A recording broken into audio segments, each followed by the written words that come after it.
My aunt Miss Van was living in London when a leaflet came through her door. When she came to visit my brother in 1930, they both decided to send for the blessed water. My brother and I were more or less brought up in Panacea teachings, and my aunt subsequently went to live at number 26 Rothsay Road in 1938.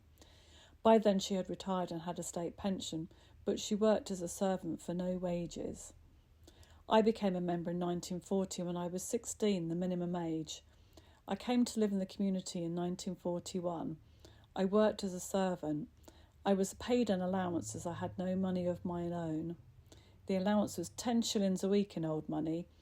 In 1940s that was 50p, but you could buy a lot more for 50p then than you can now. Life was very hard and strict. I only had one afternoon off a week. In 1943 I was called up for national service.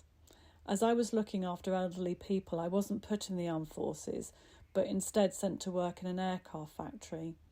I still had to fit in all my other work. Besides any work I did at number 25 Albany Road, I did some cleaning once a week in the offices and sometimes in the Haven and Castle side. I attended the meetings, the services held in the chapel 3 times a week.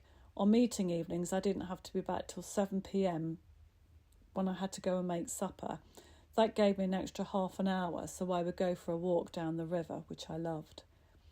Of course I missed my family. I tried not to, as we were taught we had to give up our relations and all worldly ties.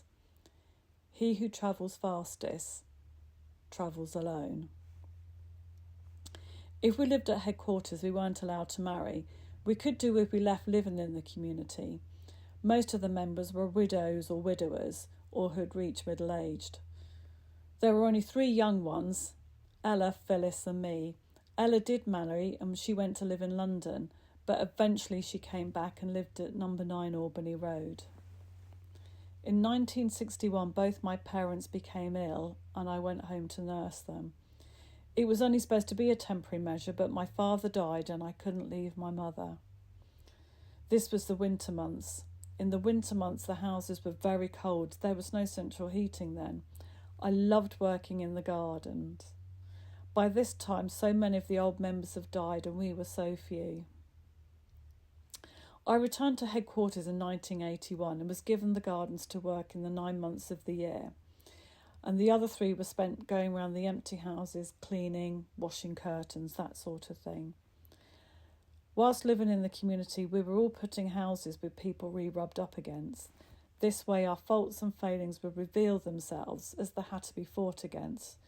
We had the blessed water to help us, but most of us found it hard work. We all hoped our Lord would come by the millennium. I must have had that hope all my life, which is a very long time.